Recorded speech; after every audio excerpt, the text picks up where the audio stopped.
Thank you for the opportunity to continue your daily dose of science. We're going to slightly fiddle around with technology because I can only see myself, which is not much of a treat. I'd like to see the meeting itself. Yes, perfect. Thank you so much. So this is presentation 2, and as Melanie said, we've segued from the tick through acute illness, and I'm going to be dealing more with chronic, whether it's late Lyme disease, which is untreated and people get sick, or inadequate treatment, under-treatment, or simply refractory, individuals who are refractory to treatment. All right, there we are. We got there. So disclosure statement, academics have been at this for so long that we don't know what money is, so really no disclosure. I did have logos of funding agencies on the first slide. I want to emphasize that the funding agencies had no preview of the study findings and no means to identify them. They found out what we got when we published it, not before. So, like everyone else. I also, before I want to take a minute to, first of all, thank the students who do the work. My job consists of sitting in front of a computer, now as much as everywhere else, and trying to get money for the lab and fix broken outlets. The people who actually do the work are the students in the lab, and I've got a couple pictures of my amazing group of students in the pictures below, and I also have a student at the conference, so please take the opportunity to chat to her. She got on the plane, I didn't. As much as thanking the students, I also want to offer my profound thanks and gratitude and respect to the donors, people who have donated biopsy and autopsy tissue, their families who were very engaged in promoting research and supporting their people, caregivers, and everyone in this room, the healthcare professionals who support their patients and indirectly support this research. So with that, I'm going to dive into the talk. Next slide, please. I'm going to cover 4 items. The goals of the talk is again focused on diagnostics, and we need better diagnostics, and we particularly need direct diagnostics, and I don't need to belabor that point. The second theme of today's talk is going to be touching on the issue raised by Dr. Tim Cook, which is that there are some people who do not become symptomatic, or at least not immediately symptomatic, with Borrelia infections. Why do some people not become symptomatic? Why do some people develop only acute illness and respond to antimicrobial therapy or other therapies? And why do some people, regardless of therapy or lack thereof, develop chronic illness? So those are the 2 themes. I'm going to start with a very quick overview. I'm going to give you 2 case studies leaning on the Lyme disease biobank, which is a newish initiative sponsored by the Canadian Lyme Disease Foundation, and thank you to CanLyme, as well as the donors for supporting this initiative. I'm going to touch on more fundamental research work, which is based on liquid biopsies, also known as blood, and potentially urine. And finally, say something about the biobank, the tools we've developed, and seek input from the folks here as basically what can we do to support you. And all of this revolves around one of the resources that CanLyme has supported in order to help patients and healthcare providers, which is the Biobank. So next slide, please. We'll get into the overview very quickly. So this slide and the next one focus on essentially pointing out that Lyme disease exists in a very strange pocket universe. where for any number of historical and political and just strange reasons I do not understand, it is treated, people chronically ill with Lyme disease are treated differently than people with a whole host of other post-infectious chronic illnesses, which have been recently renamed IACIs, infection-associated chronic illness by the National Academy of Science, and I think that's actually very valuable because it means that we can define a condition, and having defined a condition, basically we stick a name on it. Once you stick a name on it, it can become more okay to treat, so we don't have to understand every single thing about it before clinicians can treat. So outside of Lyme disease, this has been known, the fact that some people will have an infectious illness and they will have a third outcome in addition to surviving and being healthy or not surviving and succumbing to the infection. There is a third category which is alive, which is good, but with chronic illness, which is not so good. In other illnesses, this is better studied. So the cartoon down below lists 5 known causes of chronic illness in following SARS-CoV-2 infection. And very quickly running through them, it's reactivation of quiescent infections. People often look to the herpes simplex viruses, but many other viral and bacterial pathogens also reactivate when the individual becomes ill. Dysbiosis, so the microbiome gets messed up, both by the pathogen and if there's antimicrobial treatment, that can also cause dysbiosis. There's autoimmunity, so the antibodies can attack not only the pathogen, but the host tissue. Many pathogenic bacteria, particularly, but also viruses, have been driven by natural selection to evade the host immune system by having host mimic proteins on them, which means that if the host does defend themselves against the pathogen, there's a very high risk of autoimmune illness. There is two categories. There's direct damage, which can come in a number of forms depending on the tissue affected. The vasculature, and particularly the endothelial cells of the vasculature, are very sensitive for those things that circulate in the blood or the lymphatic system. And there's neurological dysfunction. On top of that, there's the very hot and politicized topic of whether or not there's continuing infection. That's very much an issue when dealing with Borrelia infections, but also with viral infections. There are viruses that persist as well. So if we go to the next slide, I'm not going to go through this, but I have this slide here to emphasize that when I'm talking to people outside of the Lyme community, I have to explain why things are so strange in our world. We've become habituated to the abysmal state of treatment of people with chronic illness. And I have to give an analogy for Lyme disease where if people have ski hill exposure and a positive diagnostic, they'll get treated. Lovely. If you don't have ski hill exposure, if, for example, you've climbed up these very steep stairs, for which I found out that you get to pay to climb up and down these stairs. I have no idea why. Your diagnostic may, even if positive, may be declared a false positive, leading to alternate diagnosis, possibly no treatment or alternate treatment, and stigmatization. So we take this for granted, but I want to point out that this is not the way it should be. Okay, so with that, we're going to head into the next topic. Next slide, please. Which is molecular tools. And to make the obvious and slightly political statement, this is to appease people who love their serology, all tools have their strengths and weaknesses.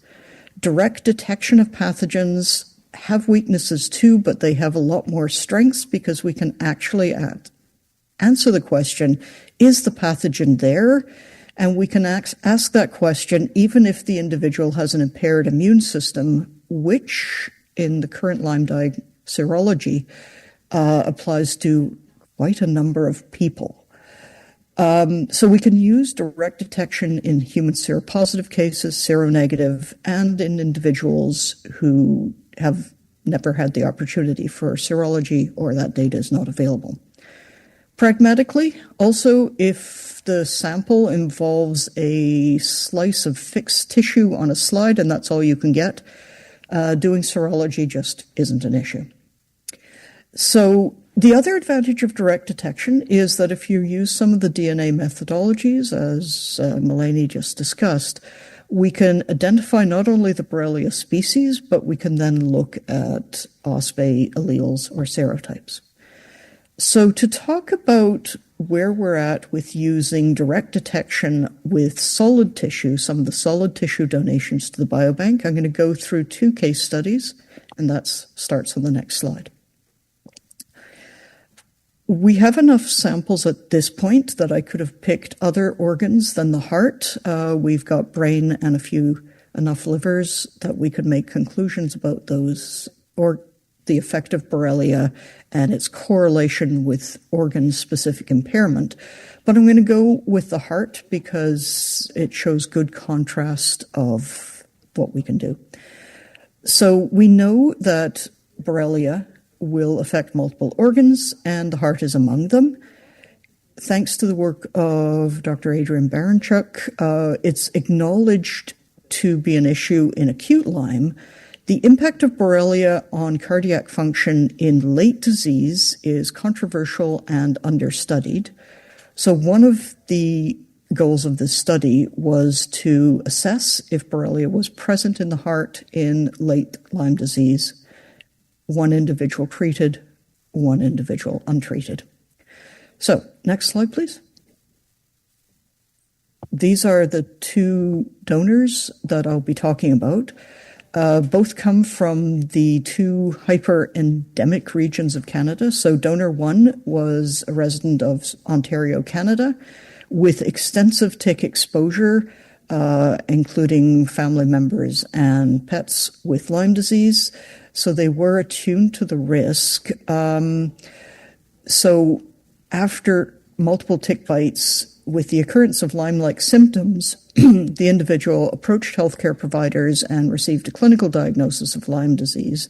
This was even in the face of negative Canadian serology and equivocal U.S. Western blot serology.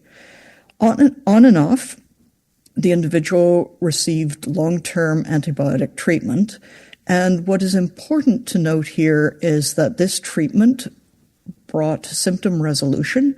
The individual regained their health completely and were able to engage in their daily activities. So they were, as far as they were concerned, better. However, somewhat after the tick bite, there was calcification of the aortic valve, which led to a valve replacement surgery. The individual solicited engagement of their surgeon, who was willing to support this and gave us some of the tissue from the valve replacement. We got pericardium, thoracic artery, and the aortic valve, the calcified aortic valve, not the good one. Donor 2 from another hyperendemic region, this in Nova Scotia, which is considered now fully endemic, had again tick exposure and as a child. So the individual developed Lyme-like symptoms with diagnosed EM rashes at the ages of 7. They also developed acute cardiac symptoms. And at the time, they were treated for the cardiac symptoms. That was urgent. So they were stabilized. At this point, Lyme disease was not considered. It was considered over the next 10 years as the individual's condition steadily deteriorated. And there were 2 Canadian serologies, both negative at the ELISA stage, but positive with Western blot in the US. There was no antimicrobial treatment. So Lyme disease was excluded clinically based on the serology, and no treatment was provided. The individual tragically succumbed to the cardiac issues at 10 years after the first presumptive disease exposure. And the cause of death was heart failure. So we're going to delve into what we found. The family persuaded the pathologist to provide some slides. We have limited samples from this case, so I'm not going to show much. Most of the information will be from donor 1. So next slide, please. Quickly, to reiterate, we can use these methods on autopsy tissue, biopsy tissue, and necropsy when we do animal studies. For the DNA, we get better DNA if we can get tissue just preserved in ethanol, but we've now worked out enough methodology that we can get decent, if small, chunks of DNA out of formalin-fixed paraffin-embedded blocks. The blocks, though, are very good for fluorescent in situ hybridization and immunohistology. So next slide, please.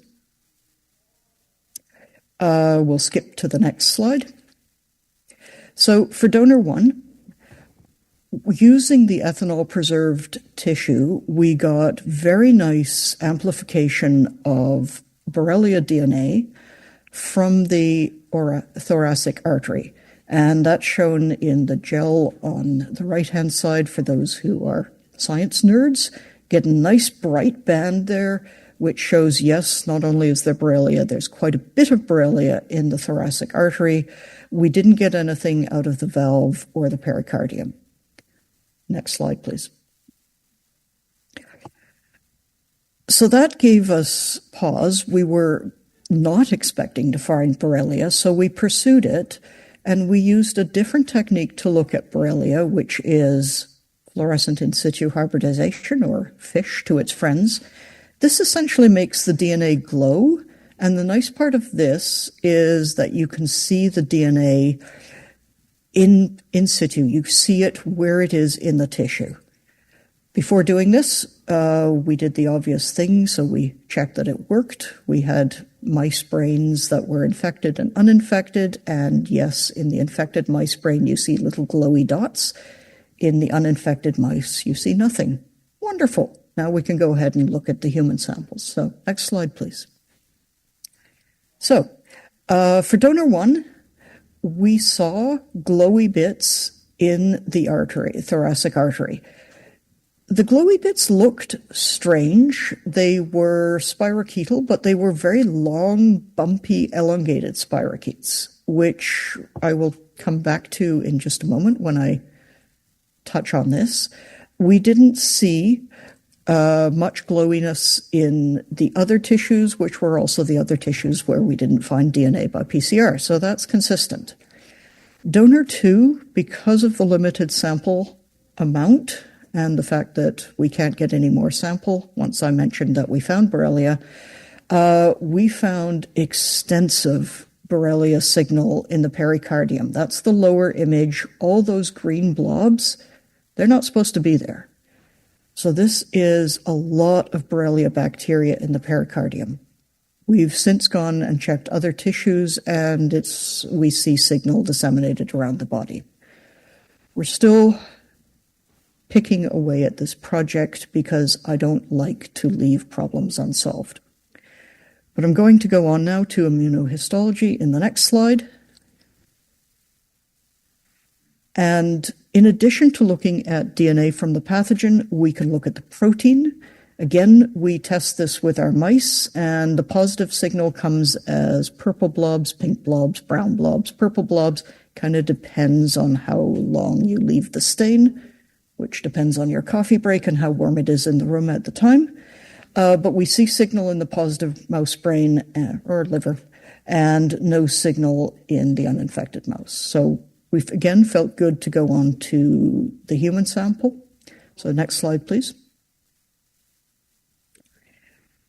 So in the donor 1, again, we saw a number of bits of positive signal from the thoracic artery. We did not see signal from the valve, and we didn't see signal from the pericardium. So again, enormously consistent. And the next slide is perfect. So to conclude, donor 1 did have Borrelia DNA and Borrelia protein in one part of their heart. And this is despite fairly protracted antibiotic treatment. Importantly, the antibiotic treatment allowed the individual to return to health, and as of their last email, we still keep in touch. They remain healthy and are particularly happy to have their heart back working again. So what this type of methodology doesn't address is the Borrelia we see dead or alive? We don't know, because when you get pickled tissue, it's definitely dead there. We don't know if it's alive in the individual. One can culture, but I'm not going to dig around in anyone's heart to find it. I also don't know that it matters. What it does show is that the results are consistent with the US serology, but not the Canadian serology, and we can still get signal even in solid tissue. Donor 2, we're still working at. We feel that there's a possibility that one of the problems with the Canadian serology and its negative result, which is inconsistent with the amount of Borrelia we see in the tissues, is that this may not be Borrelia burgdorferi. There's more than Borrelia burgdorferi out there, as Justin talked about in his talk, and there's a possibility that this is a species of Borrelia that is prevalent and largely ignored, but it has a specific tendency to target the heart, which certainly was an issue in this individual. So, go to the next slide, please. We're going to switch to topic 3. Okay, so before going to topic 3, these results show a correlation between the presence of Borrelia and pathology of the organ we're looking at. There's going to be a lot more work to go from this correlation to a causation. That's probably going to involve model organism work, mouse work, which we're tackling at, but that tackling, it's a very big job. So it's not going to be a simple problem to draw a series of dots between Borrelia and things going wrong, but you don't need a full scientific answer before you treat people and ideally make them better. So, and thank you for going ahead and working with ill patients. So now on to topic 3. Next slide, please. Okay, so this is a very short section, and this is the bit we have started working with, first of all, liquid biopsies. So in this case, we were working with sera. We'll move into urine in the fullness of time. And we're starting to worry about how individual genetic traits, so the genes that vary between each individual, may or may not interact with the pathogen to determine or contribute to whether or not they can tolerate the infection, which is called pathogen intolerance. And some individuals tolerate the pathogen very well. Whether they respond well to the appropriate therapy or whether they develop chronic illness. And we started this work working with a group of genes called the autophagy-related genes for historical rather than meaningful reasons. These proteins encoded by these genes function in all cells all the time. They're essentially the garbage keepers in the cell, and they stop the cell from getting clogged up with defective proteins and defective organelles. And they're particularly important in making sure that the mitochondria stay healthy. If these genes are defective, the cells have an increasing number of poorly performing mitochondria which cause havoc. So defects in these genes cause all kinds of illnesses. Cancer is one, and that's the best studied, but they're also associated with a slew of chronic illnesses such as chronic fatigue, multiple sclerosis, all the inflammatory gut disorders, fibromyalgia, etc. And the link here we were looking at is that these genes are involved in the initial stage of the immune response. Long before you get to antibodies, these genes allow the immune cells to chop up the pathogen and display bits of the pathogen as a way to start the whole immune response. So next slide, please. What we wanted to ask is, do genetic changes in these ATG genes or epigenetic changes, where the gene itself is fine, but it's just not working for some more complicated reason, do these correlate with the likelihood of not responding to appropriate therapy and developing infection-associated chronic illnesses? I cartoon how we're looking at this in this slide. Essentially, we had serodonated from close to 200 individuals with a variety of chronic illnesses. I'm going to show only the Lyme disease results here. We used an ELISA, indirect sandwich ELISA, to assess how much of one specific protein from these genes is circulating in the sera. It's not really supposed to be there, but it is there at low rate in some individuals. So if we go to the next slide, please. We check healthy individuals, and for this study, because we're looking at a tick vector disease, we can't just take healthy individuals who've never seen a tick. Great, no pathogen, you remain healthy, good for you, but that's not a good control for our experiment. So we were lucky enough to get support from people who are occupationally exposed to ticks on a high rate. For a number of reasons, they work out in the forest. They don't have a choice. It's what they get paid to do on a daily basis. They've all had multiple tick exposures, and they're all healthy. So this was the perfect control for our group. What we found when we tested them for these genes is, yes, they had variable levels of the gene products, the proteins. They all had some. Okay, next slide, please. Then we looked at Lyme disease patients. So in these slides, the line at 0 is the average of the healthy individuals who are tick exposed. So that would be normal, so-called normal.